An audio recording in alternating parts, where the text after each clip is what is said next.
अस्सलामुअलैकुम स्टूडेंट्स, मेरा नाम है अब्दुर्रहमान अब्बास। आज हम कंजेस्टिव कार्डियक फेलियर के बारे में पढ़ेंगे।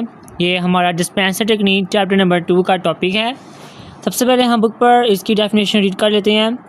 आपकी बुक पर लिखा हुआ है कंजेस्टिव कार्डियक फेलियर और heart failure occurs when the heart is unable to pump blood effectively leading to inadequate circulation and fluid retention. The heart is unable to pump blood effectively,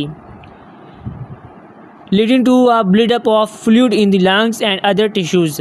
This results in congestion and various symptoms. Heart failure can affect either in the left side, right side, or both sides of the heart.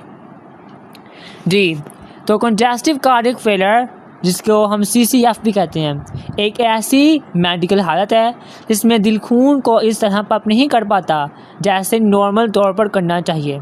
इसका मतलब ये नहीं कि दिल रुक गया है, बल्कि ये कि दिल कमज़ोर हो गया है और अपनी पंपिंग की कैपेसिटी खो चुका है, जिसके नतीजे में लंग्स, लीवर और जिस्म के दूसरे हिस्सों में पानी जमा होने लगता है। ये हालत क्रोनिक भी हो सकती है और एक्यूट भी हो सकती है। क्रोनिक मतलब बरसों तक चलने वाली और एक्यूट यानी कि अचानक से शुरू होने वाली। CCF में क्या होता है? नॉर्मल तौर पर हार्ट 4 चैम्बर्स पर मुश्तमिल होता है, 2 एट्रिया अपर चैम्बर्स और 2 वेंट्रिकल्स लोअर चैम्बर्स। हार्ट का काम है ऑक्सीजनेटेड ब्लड को बॉडी तक पंप करना।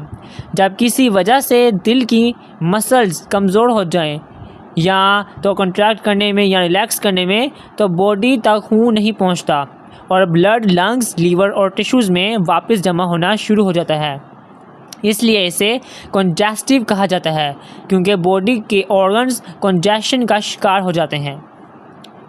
अब जैसा कि आपकी बुक पर डेफिनेशन पर लिखा हुआ है कि heart failure can affect either the left side, right side और both side of the heart. तो इसकी टाइप्स होती हैं लेफ़्ट साइड हार्ट फेलियर। इसमें क्या होता है? इसमें लेफ़्ट साइड जब लेफ़्ट वेंट्रिकल कमज़ोर हो जाए, लंग्स में ब्लड जमा होने लगता है, सांसें तंग, खांसी और लंग्स में पानी भरने लगता है। और अगर राइट साइड हो तो जब राइट वेंट्रिकल का काम ख़राब हो जाए, लीवर, लेग्स यानी कि टांगें और एब्डोमेन में फ्लूइड जमा होता है, पैरों की सूजन, पेट में पानी और लीवर का बढ़ना इस कंडीशन में आम होता है। और अक्सर औक़ात ये दोनों एक दूसरे से जुड़े होते हैं, यानी लेफ़्ट साइड फेलियर के बाद राइट साइड फेलियर भी हो सकता है, जैसे कि आपके बुक पर लिखा हुआ है, और both side of the heart, ये दोनों भी हो सकते हैं। अब CCF का प्रोग्रेशन क्या है? शुरुआत में पेशेंट थोड़ा थकता है, चलने में दिक्कत होती है, परेशानी होती है, फिर थकन ज़्यादा होती है, सांस में फूलने लगता है, स्वेलिंग बढ़ती है। और अगर इलाज ना हुआ हो, अगर बंदा इलाज ना करवाए, मेडिकल ट्रीटमेंट ना करवाए, तो ये मल्टी ऑर्गन फेलियर और या फिर डेथ का सबब बन सकता है। आप इसमें इम्पोर्टेंट नोटिस क्या है कि इसमें आपने क्या चीज़ इम्पोर्टेंट नोट करनी है कि ये क्रोनिक कंडीशन है, लेकिन एक्यूट भी बन सकती है। अगर आप इसका ट्रीटमेंट करवाते हैं तो ये एक्यूट बन सकती है, लेकिन अगर आप इसका ट्रीटमेंट वक्त पर नहीं करवाते तो ये क्रोनिक कंडीशन है। CCF को समझने के लिए basic cardiac anatomy plus physiology clear होनी चाहिए। आपको पता होना चाहिए कि हार्ट के चैम्बर्स कितने हैं, हार्ट के मसल्स क्या हैं, इसका फंक्शंस क्या है, ब्लड स्ट्रीम क्या है, इसका सारा सर्कुलेटरी सिस्टम क्या है, ये आपको इसकी एनाटॉमी प्लस फिजियोलॉजी, ये दोनों चीज़ें आपको समझनी चाहिए। फिर ये आपको इस डिज़ीज़ के बारे में पता चल सकेगा, फिर ये आप इसका ट्रीटमेंट अच्छे तरह से कर सकेंगे। इसके बाद डायग्नोसिस और मैनेजमेंट टाइमली ना हो तो पेशेंट की ज़िंदगी ख़तरे में पड़ सकती है। जैसे कि मैं आपको पहले बताया कि अगर आपको इसकी एनाटॉमी और फिजियोलॉजी ये क्लियरली आती है, देन आपको पता होगा कि इसके डायग्नोसिस में हमने कौन कौन से टेस्ट करने हैं, मैनेजमेंट में हमने इसके ट्रीटमेंट में क्या क्या मेडिकेशंस, सर्जरी और लाइफस्टाइल मॉडिफिकेशंस पेशेंट्स को गाइड करनी है। तो ये आपको एनाटॉमी और फिजियोलॉजी आपने इसकी ज़रूरी याद करनी है। इसके बाद अगर आपकी बुक पर जो डेफिनेशन लिखी हुई है वो आपको मुश्किल लग रही हो, तो आप जो मैं बोल रहा हूँ आप ये भी याद कर सकते हैं। मैं डिस्क्रिप्शन पर लिख दूँगा ये easy definition, Congestive cardiac failure is a condition where the heart becomes weak and cannot pump blood properly. This causes fluid to build up in the lungs, legs and other parts of the body. ये मैंने आपको इसकी definition बता दी है।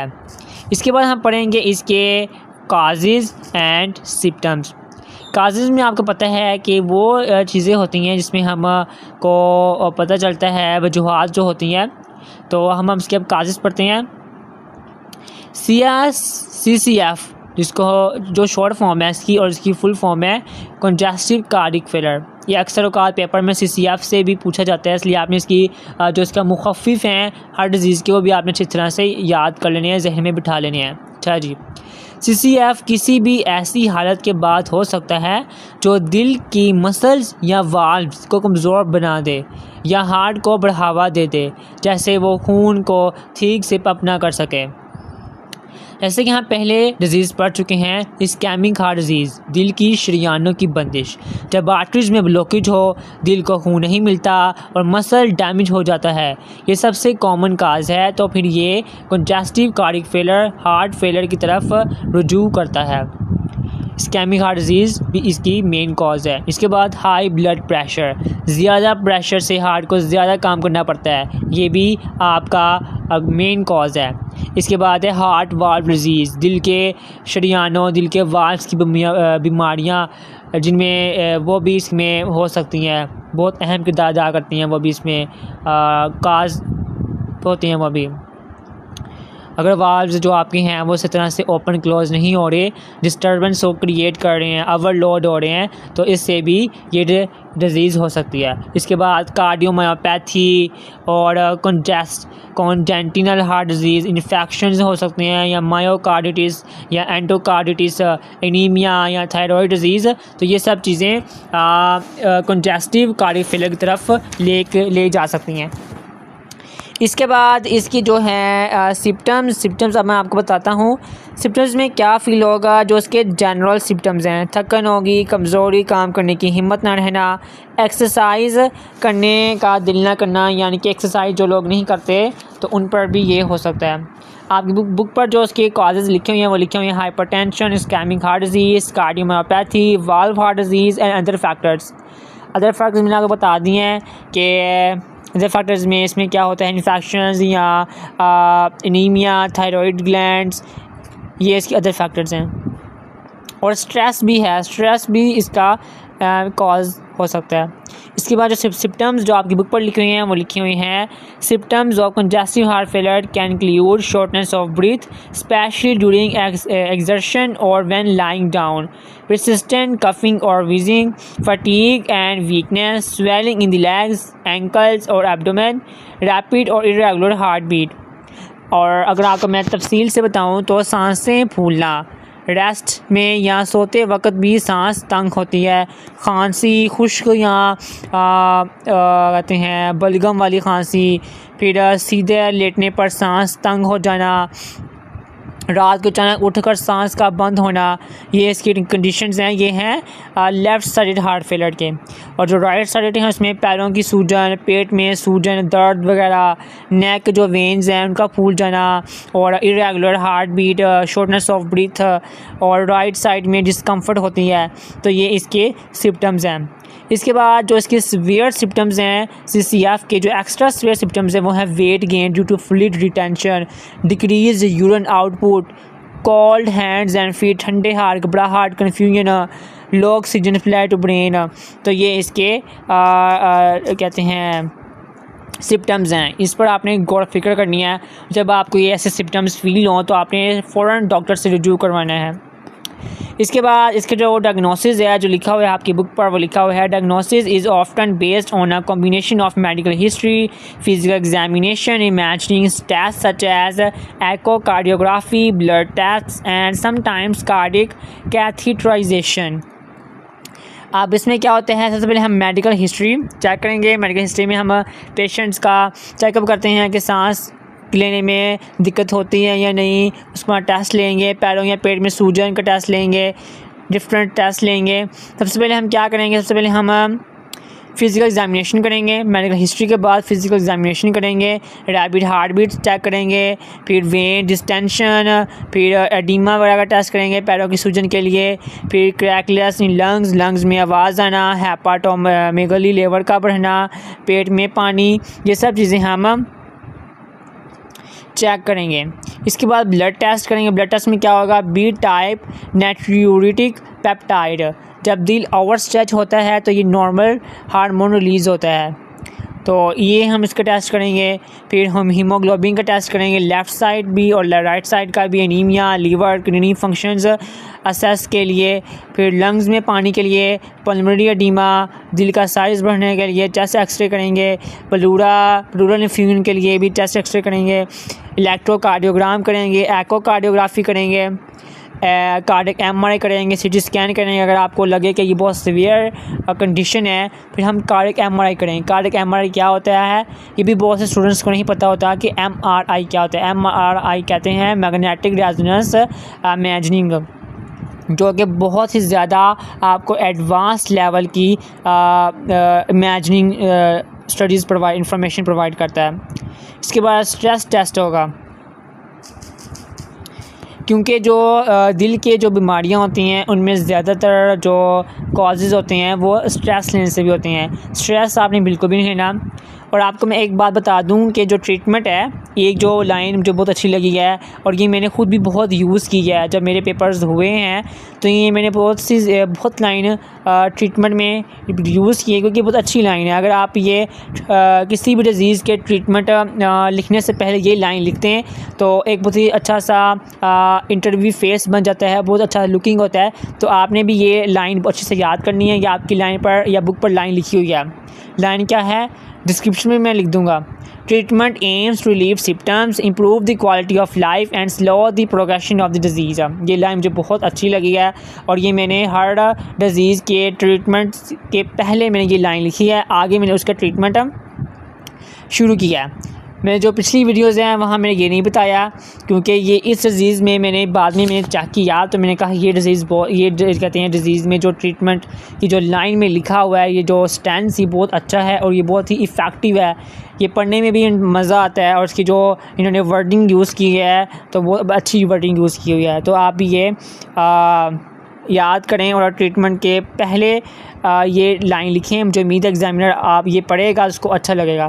फिर आप heading दे दे कि medication, lifestyle, surgery वगैरह, एडवांस केसेस में वो सब हेडिंग दे दे कि उसके बारे में ट्रीटमेंट लिखें जी। तो सबसे पहले हम क्या करेंगे, सबसे पहले हम लाइफस्टाइल मॉडिफिकेशन करेंगे। लाइफस्टाइल मॉडिफिकेशन में क्या होगा, नमक कम करें, नमक से पानी रिटेन होता है, सूजन बढ़ जाती है। ऑयली और फैटी फूड से परहेज़ करें, कोलेस्ट्रॉल कंट्रोल में रहता है। हल्का फुल्का वर्जिश करें। स्मोकिंग तो बिल्कुल बंद कर देनी है, नॉट स्मोकिंग। स्ट्रेस कंट्रोल करें, हार्ट रेट और बीपी को अफेक्ट करता है स्ट्रेस, तो आपने स्ट्रेस तो बिल्कुल भी नहीं लेना। वेट लूज़ करें अपना। डायबिटीज़ और ब्लड प्रेशर कंट्रोल में रखना, अगर आपको डायबिटीज़ भी है तो वो भी आपने उसको कंट्रोल में रखना है। इसके बाद मेडिकेशंस हैं जो आपकी बुक पर लिखी हुई हैं, वो भी हम पहले रीड कर लेते हैं। मेडिकेशन जो बुक में लिखी हुई हैं वो लिखा हुआ है, मेडिकेशंस में include diuretics to reduce fluid buildup, ACE inhibitors और RBCs to dilate blood vessels, beta blockers to improve heart functions and other drugs based on the specific needs of the individual.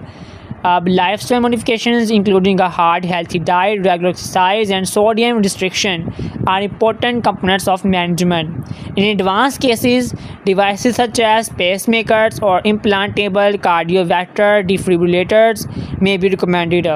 Heart transplantation may be considered for individuals with severe heart failure that is not responding to other treatments.